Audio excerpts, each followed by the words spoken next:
Hello everyone, कैसे हैं आप सभी। आशा करता हूँ अच्छे होंगे। तो स्वागत है आपका अपने चैनल टीचर्स एकेडमी प्लस में।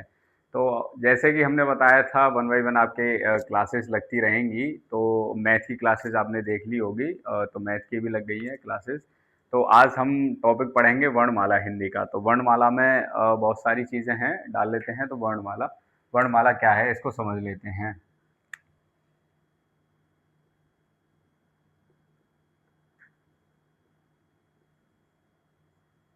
पहले तो हम वर्णमाला के बारे में ही जान लेते हैं, वर्णमाला है क्या। यानी अक्षरों के क्रमबद्ध समूह को वर्णमाला कहते हैं। वर्णमाला यानी अक्षर, तो आप जानते ही होंगे कितने वर्ण होते हैं, क्या होता है क्या नहीं होता है। तो लिख लेते हैं, इसकी डेफिनेशन क्या होती है। वर्णों वर्णों या अक्षरों के क्रमबद्ध क्रमबद्ध समूह को वर्णमाला कहते हैं। जैसे कि क्रमबद्ध वर्णों को, क्रमबद्ध समूह को वर्णमाला कहते हैं। जैसे अब एग्जाम्पल पर ले लेते हैं हम। एग्जाम्पल क, ख, ग, घ। अगर ये हम क ख ग ऐसे क्रमबद्ध में लिखते हैं तो ये तो वर्णमाला हो जाती है। अगर हम इनको एक क्रम में ना लिखें, वर्ण तो तभी हैं, जैसे ख लिख दिया हमने, घ लिख दिया, च लिख दिया, छ लिख दिया। वर्ण तो ये अब भी हैं, लेकिन इनको क्या कहेंगे, क्या कहेंगे इनको। अगर वर्ण तो अभी हैं लेकिन ये क्रमबद्ध नहीं है, यानी एक साथ सीक्वेंस में नहीं है, तो इन चीजों को क्या कहेंगे हम। तो इनको क्या कहते हैं, इन्हें ओनली हम समूह कहेंगे, यानी वर्ण समूह कहेंगे। वर्ण समूह यानी जो वर्ण बिना क्रमबद्ध तरीके से लिखे गए हों उन्हें वर्ण समूह कहेंगे, और जो क्रमबद्ध तरीके से लिखे गए हों उनको वर्णमाला कहेंगे। अब बताइए, वर्णमाला और वर्ण समूह में समझने में आपको कोई दिक्कत या कोई परेशानी, कुछ समझ में ना आया हो तो एक बार बताइएगा। जैसे कि अभी हमारी मैथ की क्लास चली थी, तो अगर उसमें कोई आपको दिक्कत आई हो या प्रॉब्लम आई हो तो हमें कमेंट करके जरूर बताएं, और कैसी लगी आपको ये सारी चीजें। वन तो उम्मीद है आपको सारी चीजें अच्छी लगी होंगी। तो आगे पढ़ लेते हैं, वर्णमाला में कितने अक्षर होते हैं। तो पढ़ लेते हैं वर्णमाला में अक्षर।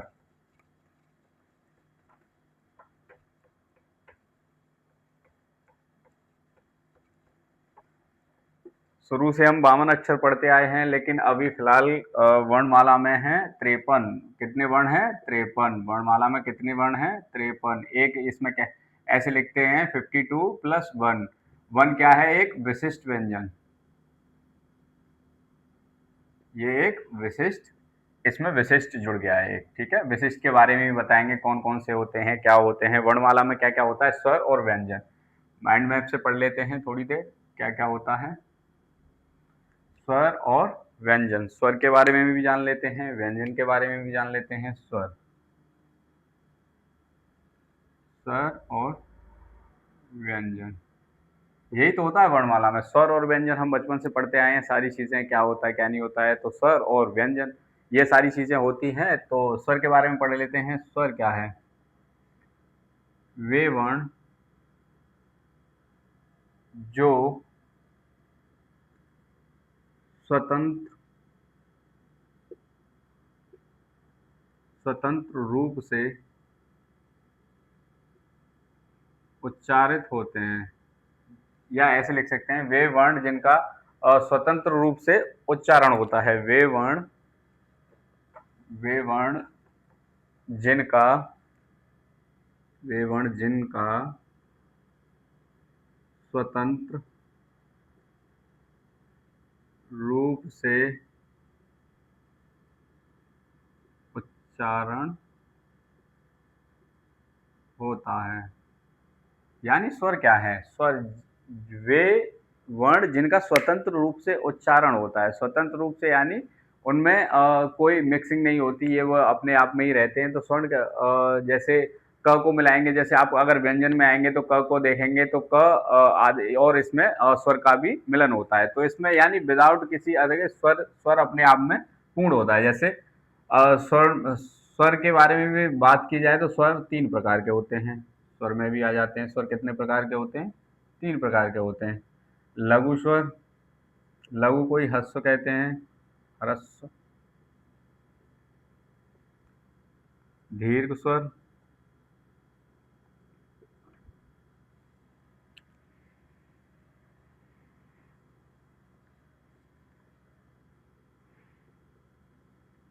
दीर्घ स्वर, दीर्घ को ही दीर्घ स्वर हो गए, दीर्घ को क्या कहते हैं? गुरु।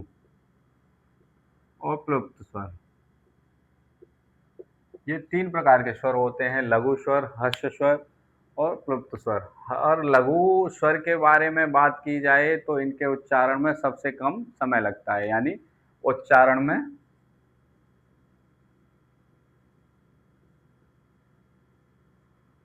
उच्चारण में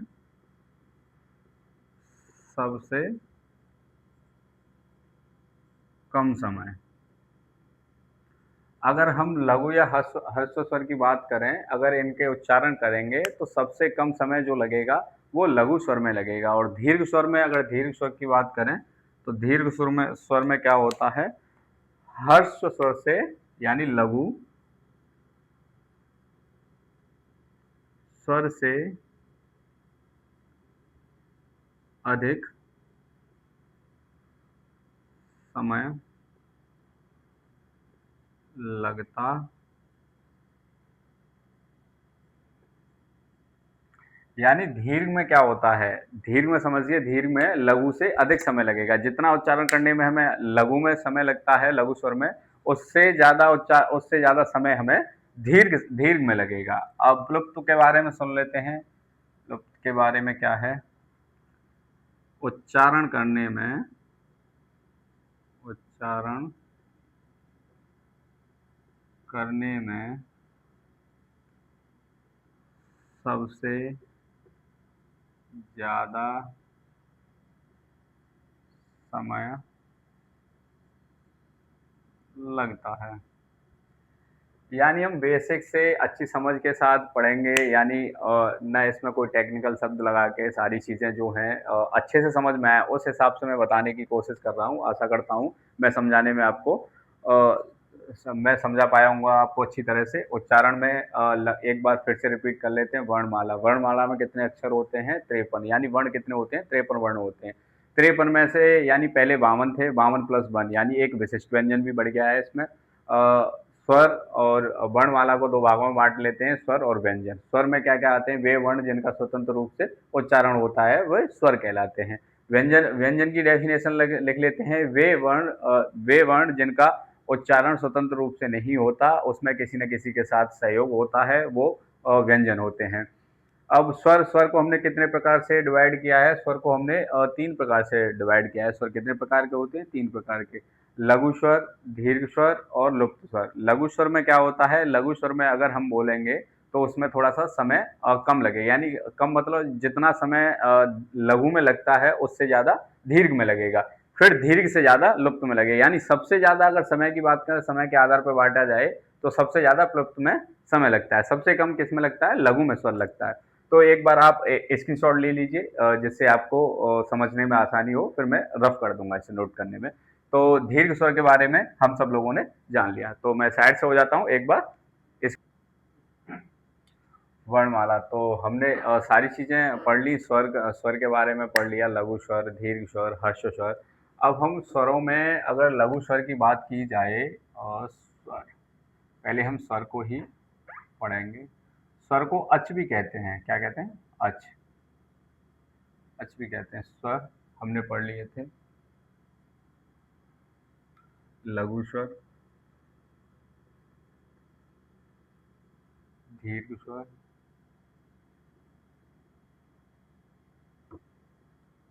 दीर्घ स्वर और प्लुप्त स्वर। इनके बारे में हमने बारीकी से जाना क्या क्या डिफरेंसेस हैं इनमें। यानी समय के आधार पर बांटा था हमने, उत्पत्ति के आधार पे भी अलग अलग होते हैं, जातीय विजातीय भी पढ़ते हैं, संधि के आधार पर भी अलग अलग होते हैं ये। तो लघु स्वर में कौन कौन से स्वर आते हैं? जैसे स्वर तो आपने पढ़ लिए होंगे। स्वर के बारे में कौन कौन से स्वर होते हैं एक बार हम पहले स्वर बता देते हैं। स्वर यानी स्वर वैसे तो 13 भी होते हैं, और अगर इसमें अनुस्वार को नहीं लगाते हैं तो 11 भी आते हैं। ठीक है, जैसे अ, आ, इ, ई, उ, ऊ, ऋषि। ठीक है, ए, ए, ओ, ओ। ये यहाँ तक तो हो गए 11, यानी ये कितने 11। दो स्वर हमारे होते हैं अनुनासिक, बोलते हैं इनको अनुनासिक स्वर, यानी ये अंग और आह। तो ये अनुनासिक होते हैं, ये हमारे 13 के 13 स्वर हैं। इन स्वरों को हम नोट डाउन कर लेंगे, मैं रफ कर देता हूँ स्वरों को, तो नोट डाउन कर लीजिएगा। आशा करता हूँ कर लिए होंगे, या वीडियो पॉज करके आप नोट डाउन कर सकते हैं। तो अब इन सभी स्वरों में से हम किसको किस में रखते हैं, लुप्त में किसे रखते हैं, दीर्घ में किसे रखते हैं, और लघु में किसे रखते हैं। तो लघु के बारे में आ जाइए। लघु को हम लघु में क्या क्या रख सकते हैं? अ हो गया, यानी जो छोटे हैं, ई हो गया, ऊ हो गया, और ऋषि हो गया। यानी लुप्त में कितने हो गए? 4। सॉरी, लघु में कितने हो गए? 4। अब दीर्घ की बात कर लेते हैं। दीर्घ में कौन कौन से आते हैं? दीर्घ में आता है आ, जो बच गया वो दीर्घ में आ गया। आ, ई, ऊ, ए, ए, ओ, औ। ठीक है, ये कितने हो गए? 7। 3 और 3 4 1 7। ये कितने हो गए हमारे दीर्घ में? 7। लुप्त में क्या लिखते हैं हम? लुप्त में जैसे अगर हम दीर्घ में ओम, ओम लिखेंगे हम, तो जितना समय ओम लिखने में लगा है, इन सभी ओम में जो दीर्घ लुप्त में आया है, जो लुप्त, तो ओम में ये क्या है? लुप्त होता है इसमें। तो उसको हम क्या लिखते हैं? लुप्त स्वर में काउंट करते हैं। तो लुप्त स्वर की तो ये हो गया। और दीर्घ स्वर में आपको ये, इसमें भी दीर्घ स्वर में क्या होते हैं? एक सजातीय हो जाते हैं, एक विजातीय होते हैं। दीर्घ स्वर को सजातीय और विजातीयों के आधार पर हम पढ़ लेते हैं। सजाती, सजाती, यानी देखिए नाम में ही छुपा है सजातीय, यानी सजातीय एक ही जाति से बने हुए, यानी एक ही जाति से मिलकर जो दीर्घ स्वर बने हुए हैं उनको सजातीय स्वर कहते हैं। कैसे कैसे बने हैं देखिए। अ प्लस अ मिलके क्या बना है? आ। ठीक है, ई प्लस ई मिलके क्या बन गया? ई। ठीक है, उ प्लस उ मिलके क्या बन गया? उ। ये क्या हो गए? ये आपके सजातीय हो गए। विजातीय क्या हो गए? यानी किसी अलग से बने हो। तो विजातियों में हम क्या क्या लिख लेते हैं? विजातीय स्वर, यानी विजातीय स्वर, यानी अपनी जाति से न मिलके डिफरेंट डिफरेंट जातियों से मिलके बने हुए हैं, उन्हें विजातीय स्वर कहते हैं। जैसे आपकी ए हो गई, ए हो गई, ओ हो गई, ओ हो गया। ये किससे बने हैं? विजातीय स्वर। ए किससे बनी है? अ प्लस ई से ए बन गया, अ प्लस ई से ए बन गया, अ प्लस ऊ से ओ बन गया, अ प्लस ऊ से ओ बन गया। तो ये सारी चीजें हैं। दीर्घ स्वर में क्या क्या आता है ये हमने पढ़ लिया। लघु स्वर, यानी मूल स्वर भी इनको कहते हैं। लघु स्वर को ही मूल स्वर कहते हैं, और दीर्घ स्वर को ही हम संधि स्वर कहते हैं, यानी संधियों से मिलके बने होते हैं, तो इन्हें संधि स्वर कहते हैं। तो स्वरों के बारे में, अब इनकी मात्राएं भी होती हैं। मात्राएं कितनी होती हैं देखिए, सारी चीजें समझ में आ गई होंगी। जैसे अ से अ बना, ई से ई बना, ऊ से ऊ बना। विजातीय स्वर में ए से अ प्लस ई से ए बना। सॉरी, यहाँ ये आएगा, इसको बाई मिस्टेक हो गया है। ये अ से अ प्लस ए मिलके अ बनेगा, अ प्लस ऊ बन के ओ बनेगा, और यहाँ पे बोल तो सही रहा था, ये टाइपिंग मिस्टेक हो गई। अ प्लस ओ मिलके ओ बनेगा। तो इन सारी चीज़ों को आप नोट डाउन कर लीजिए। ये सारी चीज़ें समझ में आ गई होंगी, आशा करता हूँ अच्छे से समझा पाया हूँगा आपको। और चलिए आगे की तरफ चलते हैं, इनकी मात्राएँ देख लेते हैं, मात्राएँ कितनी होती हैं, उच्चारण के आधार पर स्वर कितने प्रकार के होते हैं, मौखिक लिखित आधार पर कितने प्रकार के होते हैं। तो आ जाइए लेते हैं स्वरों के बारे में। और अभी हम स्वर पर फोकस कर रहे थे, स्वर हमने पढ़ लिए, अब पूरा स्वर के बारे में जान लेते हैं, मात्राएं क्या क्या होती हैं स्वर की, कैसे होता है, क्या होता है। तो स्वर के बारे में हम लोग जान लेते हैं। तो स्वर में हमने लिखा था अ, आ, ई, ई, उ, ऊ, जैसे ए, ए, ओ, ओ। ठीक है, स्वर हमारे हो गए 11। कितने हो गए? 11। अगर इनकी मात्राओं की बात की जाए, मात्रा कितनी होती है, मात्रा के आधार पर कितने होते हैं? 10। आ की कोई मात्रा नहीं होती है, आ की मात्रा ये होती है, अ की कोई मात्रा नहीं होती है, ई की मात्रा ये होती है, ई की मात्रा ये होती है, ऊ की मात्रा ये होती है, ऊ की मात्रा ये होती है, ये ए की मात्रा, ए की मात्रा, और ये ओ की मात्रा, और ये औ की मात्रा। ये मात्राएं मात्राओं के आधार पर 10 प्रकार के होते हैं, यानी 10 होते हैं मात्राओं में। अगर उच्चारण उच्चारण के आधार पर अगर बात की जाए, अगर लिखित, अब इसमें आपको वर्णमाला में सबसे छोटी इकाई यानी लिखित की वर्णमाला में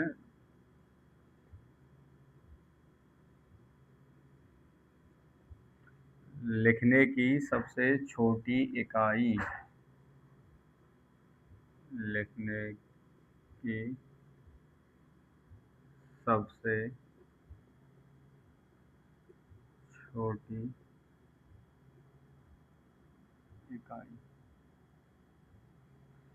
अगर लिखने में सबसे छोटी इकाई की बात करें तो सबसे छोटी इकाई कौन सी है? लिखने में सबसे छोटी इकाई हमारी आती है वर्ण। वर्ण और ध्वनि में सबसे ज़्यादा कन्फ्यूजन रहता है बच्चों को कि वर्ण सबसे छोटी इकाई कौन सी है, मौखिक रूप से, लिखित रूप से, कौन कौन सी सबसे छोटी इकाई है। तो लिखित रूप में अगर लिखने में सबसे छोटी इकाई का प्रयोग होता है, लिखने में सबसे छोटी इकाई यानी लिखने में सबसे छोटी इकाई वर्ण होती है। लेकिन मौखिक रूप से, मौखिक या उच्चारण के रूप में सबसे छोटी इकाई, सबसे छोटी इकाई कौन सी है? मौखिक या उच्चारण के रूप में अगर हम बात की जाए तो सबसे छोटी इकाई ध्वनि होती है। कौन सी होती है? ध्वनि। तो ध्वनि होती है सबसे छोटी इकाई। तो इसमें कन्फ्यूजन तो नहीं रहेगा कब हमें वर्ण का लगाना है, कब हमें ध्वनि ध्वनि के बारे में जानना है, कब हमें वर्ण के बारे में जानना है। ये सारी चीज़ें हम अ, पूरा कॉन्सेप्ट के साथ बता चुके हैं आप लोगों को। तो कॉन्सेप्ट के साथ आशा करता हूँ समझ में आया होगा, ध्वनि किसे कहते हैं, वर्ण किसे कहते हैं। स्वर स्वर को भी आगे बांटते हैं। आपको स्वर में वर्णमाला में ये व्यंजन व्यंजन के बारे में बताएंगे। स्पर्शी व्यंजन क्या होता है, अंतस्थ व्यंजन क्या होता है, ऊष्मी व्यंजन क्या होता है, विशिष्ट व्यंजन क्या होता है, और द्वैत व्यंजन क्या होते हैं। ये सारी चीज़ें हम व्यंजन के नेक्स्ट पार्ट में भी पढ़ेंगे, व्यंजन के बारे में भी बताएंगे। तो आशा करता हूँ आप लोगों को क्लास अच्छी लगी होगी। कमेंट में अपना सजेस्ट जरूर करके जाएं। धन्यवाद। तो आशा करता हूँ हिंदी के साथ साथ आपको मैथ की भी क्लासेस अच्छी लगी होंगी जो अभी चल रही हैं चैनल पर हमारे पे। तो और बहुत जल्दी ऐसी दमदार क्लासों के लिए हमारे चैनल से जुड़ते रहिए। आपको रीजनिंग और जीएस और इंग्लिश की भी क्लासें आपको बहुत जल्दी अपने चैनल पर मिलती रहेंगी। Thank you.